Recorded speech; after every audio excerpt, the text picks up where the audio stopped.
നമ്മൾ മരണത്തിലേക്ക് അടുത്തുകൊണ്ടിരിക്കുകയാണ്. എപ്പോഴാണ് നമ്മുടെ മരണമെന്നറിയില്ല. ഇന്നലെ വയലു പറഞ്ഞ് നാളെ വയലു പറയേണ്ട ഉസ്താദ് ഇന്ന് ഖബറിലാണല്ലോ. അള്ളാഹു അവിടുത്തെ ദർജ വർദ്ധിപ്പിക്കട്ടെ. എന്നാണ് നമ്മുടെ ലാസ്റ്റത്തെ ശ്വാസവും തീർന്ന് ഈ ഭൂമിയിൽ നിന്ന് പോകുന്നതെന്ന് നമുക്ക് ആർക്കും ഡേറ്റില്ല, നിശ്ചയമില്ല. നമുക്ക് വേണ്ട കഫംപുട ഏതെങ്കിലും ഒരു ഷോപ്പിൽ ഉണ്ട്. നമ്മൾ ഏത് പള്ളിക്കാട്ടിലാണ് കിടക്കുന്നതെന്ന് എന്നതുവരെ നമുക്കറിയില്ല.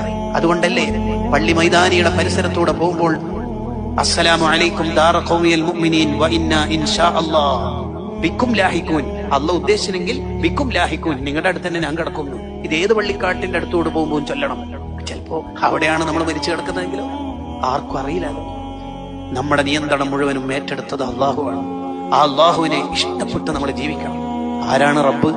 ഉമ്മയുടെ വയറ്റിൽ നമ്മളുള്ള കാലം മുതൽ നമുക്ക് വേണ്ടത് അതത് സമയത്ത് നോക്കി തന്ന് ആ കാലത്ത് വേണ്ട ഫുഡ് ആ കാലത്ത്, പിന്നീട് മുലപ്പാല്, പിന്നീട് ചെറിയ ലഘുഭക്ഷണം, അങ്ങനെ ഓരോ കാലത്ത് ഇന്ന് രാത്രത്തെ ഫുഡ് വരെ സംവിധാനിച്ച റബ്ബ്. ആ റബ്ബിന്റെ ഇഷ്ടം വാങ്ങി നമ്മൾ ജീവിക്കണം. ഖബർ എന്ന ആ വീട് പ്രകാശിപ്പിച്ചിട്ട് ജീവിക്കാൻ നമുക്ക് കഴിയണം.